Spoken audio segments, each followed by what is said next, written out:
নবী আমার মুস্কি মুস্কি হাইসা তাকে তৃতীয় দিন আবার বলতেছেন, উম্মত তুমি এখন আবার আমার উসমানের বাড়িতে যাও। বেটা নারাজ, কিন্তু আবার চিন্তা করতেছে রাসূল বলছেন কেমনে না যাই। আচ্ছা ঠিক আছে, শেষবার গিয়ে দেখি। তৃতীয় দিন আবার গেল হযরতে উসমানের বাড়িতে। ওই দিন যাইয়া দেখে হযরতে উসমান রোদের মধ্যে তুলা শুকাইতেছেন। তুলা ছিলেন না, রোদ্রের মধ্যে তুলা শুকাইতে দিছেন। এটা যে জাল দিয়ে যে জাইপা রাখছেন, জালের ছিদ্র দিয়ে তুলাগুলা উঠতেছে, আর হযরত উসমান এই উড়াল তুলাগুলারে টাইনা টাইনা আবার জমাইতেছে। এই লোকে দিকে কয় সাইরা লাইছে, সামান্য একটা তুলা পাতলা জিনিস এটা উঠতেছে, এত কৃপণ মানুষ এই পাতলা তুলাটারে টাইনা জমাইতেছে। কেমন বকিলের বকিল, আই হাই হাই রে। কই এবারে নিজেই চলবো কি আমারে দিব কি? নাউজুবিল্লাহ করলেন। আবার গেছে নবীজির কদমে যাইয়া বলে, নবী গো আপনাকে আমি বলতেছি ইয়া রাসূলুল্লাহ আমারে আর পাঠাইয়েন না। নবী গো এই লোকটা বড় কৃপণ আপনার উসমান, তুলা বাতাসে উঠতেছে, এই তুলাগুলো আপনার উসমান জমাইয়ার সেভ করতেছে, সে নিজেই চলবে কি আমারে দিবে কি? আমার মদিনার কামলিওয়ালা নবী তারে ডাক দিয়া বললেন, উম্মত তুমি যে তিনবার গেলা, একবারও কি আমার উসমানকে সালাম বিনিময় করছো? আটকে গেছে। কইয়া রাসূলুল্লাহ আমি তো কথাই বলছি না, এই অবস্থা দিকে তো কথাই বলছি না। তো রাসূল বললেন তুমি তো সালামই দেও না আমার উসমানকে, তাহলে তুমি উসমান সম্পর্কে ধারণা রাখবা কি? মুসলমান পরস্পর সাক্ষাৎ হলেই তো আগে সালাম দিতে হয়, ঠিক না বেঠিক? আগে পরস্পর সাক্ষাৎ হলেই তো সালাম দিতে হয়, এরপরে না কুশল বিনিময়। তুমি তো আমার উসমানকে সালামই দেও নাই, তাইলে তুমি উসমান সম্পর্কে জানবা কি? যাও তুমি এখন গিয়া আমার উসমানকে সালাম দাও। এবার লোকটা গেল আবার হযরত উসমান রাদিয়াল্লাহু তাআলা আনহুর কাছে, যাইয়া সালাম দেওয়ার সঙ্গে সঙ্গে হযরত উসমান রাদিয়াল্লাহু তাআলা আনহু সালামের জবাব দিয়ে বললেন, ভাই আমি ইতিপূর্বে 3 দিন লক্ষ্য করেছি আপনি আমার বাড়িতে আসছেন, কিন্তু আমি কাজের ভিড়ে আপনার সঙ্গে কথা বলতে পারি নাই। এবার বলুন আপনি কেন আমার বাড়িতে আসলেন? আমি তো আপনাকে তালাশ করতে গেলে দেখি আপনি আমার বাড়িতে নাই। 3 দিন আপনি আমার বাড়িতে আসছেন আমি লক্ষ্য করছি, কিন্তু কথা বলার সময় আমি পাই নাই। যখন আপনাকে তালাশ করে গিয়ে দেখি আপনি আমার বাড়িতে নাই, এবার বলুন আপনি কেন আসলেন? তখন লোকটা ডাক দেয়া কয়, হুজুর আমি নবীজির কদম মোবারকে গিয়েছিলাম কিছু সাহায্যের জন্য, আমার চলতে বড় কষ্ট হয়, দয়াল নবী বলছেন আপনার কাছে আসার জন্য, এবার আপনি আমাকে কিছু সাহায্য দেন। হযরত উসমান যখন জানতে পারলেন মদিনার কামলিওয়ালা নবী, মায়ার নবী, দয়ার নবী পাঠাইছে, তখন তিনি চোখের পানি ছাইরা কান্না শুরু করে ভাবতে লাগলেন, দুজাহানের সরদার নবী, কুল কায়নাতের বাদশা নবী আমি উসমানের কাছে লোকটারে সাহায্যের জন্য পাঠাইলেন, আমি এখন তার কি দিয়া খুশি করব, কি দিয়া খুশি করব? হযরত উসমান ভাবতে ভাবতে হঠাৎ করে দেখতেছেন উনার একটা বিরাট বড় উটের কাফেলা বাণিজ্য করে আসতেছে। অনেক দূরে একটা সরু রেখা দেখা যাচ্ছে, অনেকগুলা উট এই কাফেলার মধ্যে ছিল। এগুলা বাণিজ্য শেষ করে পিঠের মধ্যে মালামাল নিয়ে হযরত উসমানের বাড়ির দিকে আসতেছে। তখন হযরত উসমান সরু রেখাটা দেখে ওই ভদ্রলোককে বলতেছেন যে এই যে একটা সরু রেখা দেখা যাচ্ছে, দেখেন তো এটা আপনার নজরে আসতেছে? এই লোকটা সায়াক হুজুর এটা তো অনেক বড় একটা উটের কাফেলা। তখন হযরত উসমান ওনাকে বললেন, আপনি একটা কাজ করেন, আপনি হাইটা চলে যান এই কাফেলার কাছে, গিয়া পিঠের মধ্যে যত মালামাল থাকুক না কেন, যেই উটটা আপনার সবচেয়ে বেশি পছন্দ হয় আপনি এই উটটা এই লাইন থেকে নিয়ে যাবেন। মালামাল সহ যেই উটটা সবচেয়ে বড় এটা আপনি নিয়ে যাবেন। বেটা মনে মনে কয় এমন কিপটা বেটা আমার দিলে বিশ্বাস করে না, যে ভাবছে যে হযরত উসমান মনে তার বাড়ির থেকে বার করবার লেগা এই কথাটা বলছে। সে কয় হুজুর আমার তো এটা বিশ্বাস হইতেছে না। তখন হযরত উসমান বললেন, রাখেন আপনার বিশ্বাসকে আমি মজবুত করে দিচ্ছি। একটা কাগজের মধ্যে লিখিত দিলেন, ওই উটের কাফেলার নেতৃত্ব দানকারী সেনাপতি বরাবর হযরত উসমান কাগজে লিখে বললেন, এই ভদ্রলোক যেই উটটা পছন্দ করে তাকে এই কাফেলা থেকে ওই উটটা দিয়ে দিবেন। কাগজটা যখন হাতের মধ্যে দেওয়া হইল, তখন ভাইয়ার আমার বন্ধুরা আমার, ওই লোকটা ভাবতেছে যাক আর কিছু না হোক, কাগজটা যত হাতে আছে তাইলে একটা কিছু করণ যায়। সুবহানাল্লাহ। হাইটা হাইটা হাইটা গো, লোকটা চলে গেছে উটের কাফেলার কাছে। সেনাপতিরে ডাক দিয়ে বের করলো, কাগজটা ধরাইয়া দিল। সেনাপতি যখন কাগজটা দেখে হযরতে উসমান রাদিয়াল্লাহু তাআলা আনহুর হাতের লেখা, তখন ওই সেনাপতি এই গরিব লোকটাকে বলতেছে, আপনি নজর করে দেখেন তো কোন উটটা আপনার পছন্দ হয়। এখানে লেখা আছে যে উটটা আপনার পছন্দ হয় এটাই যেন আপনাকে দেওয়া হয়। এখন আপনি নজর করেন কোনটা আপনার পছন্দ হয়। পুরা লাইন এই লোকে তছনছ করে লিতেছে, তন্ন তন্ন কইরা খুঁজতে খুঁজতে এমন একটা উট পছন্দ করছে যেটা একবারে সামনে। তো আরব দেশে রীতি হলো যে সামনের উটটা যেই দিকে যাবে তার পিছনের উটগুলা এটারে অনুসরণ করে যাবে। এরকম প্রত্যেক প্রাণী দেখবেন। আমরা মানুষরা যখন কোনো জায়গায় সফরে যাই দেখবেন আমির সাহেব আগে থাকে, পিছনে সবাই থাকে, ঠিক না? এটাই নিয়ম ভাইয়ের আমার। তো আরব দেশে আপনি উট যেই দিকে যায় পিছনের উটগুলা সেই দিকেই যায়, এটারে অনুসরণ করে। এখন এই ভদ্রলোক এমন উট পছন্দ করছে যেটা একবারে সামনের সারির। কই এটা আমার পছন্দ হয়েছে, এটা দিয়ে দেন।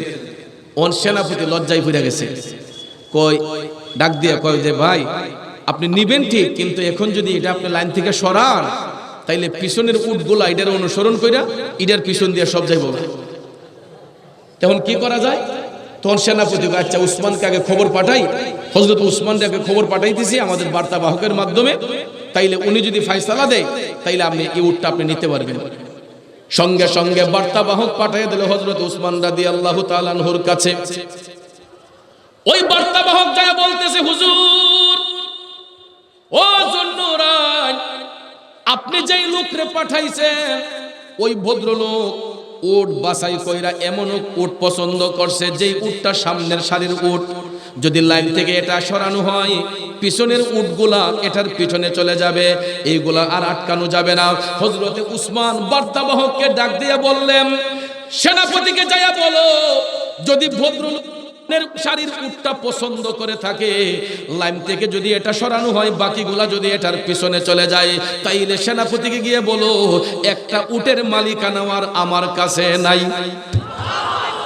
তাড়াতাড়ি যাও সেনাপতিকে যাইয়া বলো সামনের সারির উট যদি ভদ্রলোক নিয়ে যায় পিছনের গুলা যদি এটার পিছন অনুসরণ করে যায় তাইলে গিয়ে বলবা আল্লাহ রাব্বুল আলামিন একটা উটের মালিকানা আর আমি উসমানের জিম্মায় রাখেন নাই, সবগুলা উট যেন ওই ভদ্রলোকের জিম্মায় প্রদান করা হয়। আরো জোরে জোরে কন্যা সুবহানাল্লাহ। এখন চিন্তা করে দেখেন কেমন দানশীল ব্যক্তি ছিলেন হযরত উসমান রাদিয়াল্লাহু তাআলা আনহু। বন্ধুরে এই জন্য সম্পদ দিয়া কি হবে যদি সম্পদ আল্লাহর রাস্তায় খরচ করা না হয়, কারণ সম্পদ কিন্তু কখনো এক হাতে থাকে না। আজকে হয়তো আমার কাছে কোটি টাকা থাকবে, কালকে আমি রাস্তার ভিখারি হয়ে যেতে পারি কি পারি না? এটা তো বারবার সূরা আল ইমরানে আল্লাহ পাক আমাদেরকে স্মরণ করে দিয়েছেন, কুলিল্লাহুম্মা মালিকাল মুলকি তুতিল মুলকা মান তাশাউ ওয়া তানজিউল মুলকা মিম্মান তাশা। আল্লাহ কয় ওগো হাবিব আপনি জগৎবাসীকে বলে দেন সমস্ত রাজ্যের মালিক তো আমি আল্লাহ। আমি ইচ্ছে করলে কাউকে রাজত্ব দিতে পারি, ইচ্ছে করলেই আমি রাজত্ব কেড়ে নিতে পারি। ক্ষমতা কার? কেউ কি ইচ্ছে করে সম্পদ রাখতে পারবে? যদি আল্লাহর হুকুম না থাকে যেই কোনো উসিলায় যেই কোনো ভাবে সম্পদ আমাদের হাতছাড়া হয়ে যেতে পারে। কথা বলেন ঠিক না বেঠে?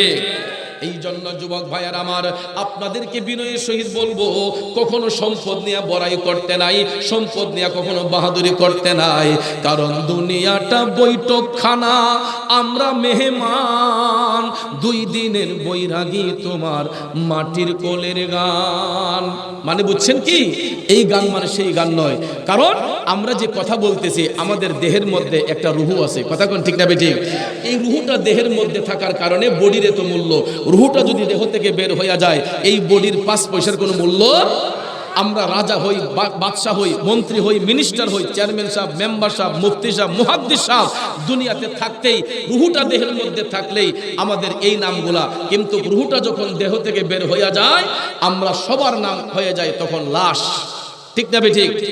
ওই লাশকে নিয়ে সবাই গবেষণা করে কেমনে এটাকে দাফন করা যায়, কারণ এই বডির পছন্দ ধরে যায়। দেহ থেকে রুহুটা বের হইলে বড় জোর 1 দিন 2 দিন 3 দিন রাখতে পারবেন মেডিসিন ছাড়া। 4 দিনের বেলায় দেখবেন এটা ফুলে যাবে, দুর্গন্ধ ছড়াবে। কথা কোন ঠিক না ঠিক? এই জন্য ভাইয়ের আমার এই রুহুটা দেহের মধ্যে থাকার কারণেই আজকে বডির এত মূল্য। তাহলে রুহুটা দিছেন কে? আজ পর্যন্ত দেখতেছেন রুহুটা কেমন? রুহুরে কেউ দেখতে পারছে? এটা কোন দিকে আসে, কোন দিকে বের হয়, কোন দিকে আল্লাহ দান করে, কোন দিকে আবার নিয়ে যায়। মানুষ যখন মারা যায় আমরা স্বজনরা চতুর্দিকে ব্যারিকেড দিয়ে বসে থাকি, বুঝতে পারি যে লোকটার সাকারাত চলতেছে, কিন্তু দমটা যখন বের হয় কোন দিকে বের হয় আমরা কি টের পাই? কেউ টের পায় না। তাইলে এত আড়াই বড়াই এগুলার কইরা কোনো লাভ নাই। বন্ধুরা আমার, বাবাজিরা আমার, এই বুগের সিদ্দিকিয়া দরবার শরীফের মহান মুর্শিদ কেবলা আজকে আমাদেরকে ছেড়ে আজকে তিনি কবর জগতের মধ্যে রয়েছেন। আমরা যদি হুজুরকে দেখি না, হুজুর রুহানি দৃষ্টি দিয়ে কিন্তু আমাদেরকে দেখতেছেন। একটু আগে মুনাজির সাহেব বলে গেছেন যে শুধু রবিরা নয়, অলিরাও জিন্দা। কথা কোন ঠিক কিনা?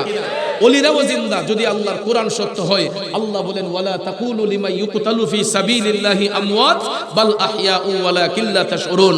আল্লাহ বলেন যারা আমি আল্লাহর পথে কতল হয়ে যায়, আমি আল্লাহর পথে নিজের জীবনটাকে বিলীন করে দেয়, আল্লাহ কয় তোমরা তাদেরকে মৃত বলিও না, বাল আহইয়াউ ওয়ালাকিন লা তাশউরুন, বরং এরা জীবিত, তোমরা তাদের সম্পর্কে জানো না। তাইলে বাবাজি আপনারা বলুন আল্লাহর ওলিরা মরা না জিন্দা? বুগরের পিসা হুজুর আমাদেরকে দেখেন কি দেখেন না? আমি যখন এখানে বৈশা যখন সহযোগিতার হাত বাড়াতাম, আমার পিসা হুজুর স্টেজের মধ্যে যখন বসা থাকতেন, হুজুরে মুস্কি মুস্কি হাইসা যখন একজনের দিকে তাকাইতো তখন আল্লাহর বান্দারা হাত তুলতো। হুজুরের চেহারার দিকে তাকাইয়া, বুগের পিসা হুজুরের দিকে তাকাইয়া অনেকে হাত তুলতো যে বাজান আমি এটা দিমু, বাজান আমি মুখখানে এটা দিমু। কিন্তু এখন হুজুর যদিও জাহিরি ভাবে আমাদের কাছে নাই, রুহানি ভাবে আমাদের মধ্যে আছেন না নাই? আল্লাহর ওলিরা দুনিয়াতে থাকতে তাদের জালালিয়ত যেটুকু থাকে, ওফাতের পরে এটা 70 গুণ বৃদ্ধি পায়। ইমামে আলা হযরত ইশকে মোহব্বত আমালুশ শরীয়তের মধ্যে আমি পড়ে দেখলাম, আলা হযরত লিখেছেন যে সুফি যারা হয়, আল্লাহর বন্ধু যারা হয়, আল্লাহর ওলি যারা হয়, তারা দুনিয়াতে থাকতে তাদের মকামটা যতটুকু থাকে, ওফাতের পরে তাদের সেই কারামতি শক্তি এটা 70 গুণ বৃদ্ধি পায়। তাইলে আল্লাহর ওলিগণ মরানা জিন্দা। তো ভাইয়ার আমার, হযরত উসমান রাদিয়াল্লাহু তাআলা আনহু যদি এত ধনাঢ্য ব্যক্তি হইয়া একটু রিয়া থাকতো না, ফখরিয়ত থাকতো না, আমরা তো সেই অনুসারী। কথা কোন ঠিক না ঠিক? তারই অনুসারী। আমাদের মধ্যে এরকম উদারতা থাকা দরকার আছে না নাই? যদি থাইকা থাকে হুজুর আলোচনা করবেন। আমার ভাই একটু আগে বলেছেন যে মুরাদ ভাই তো আমাদের লোক, আমি আপনাদেরই আসলে, কারণ আমার পুরাটা যৌবন এই কসবা নবীনগরের মধ্যে কাটাইতেছি। স্টুডেন্ট লাইফ থেকে শুরু করে আমার এই পুরাটা যৌবন, 41 বছরে পাও রাখলাম, আমার পুরাটা যৌবন আমি এই কসবা নবীনগরের মধ্যে কাটাইতেছি।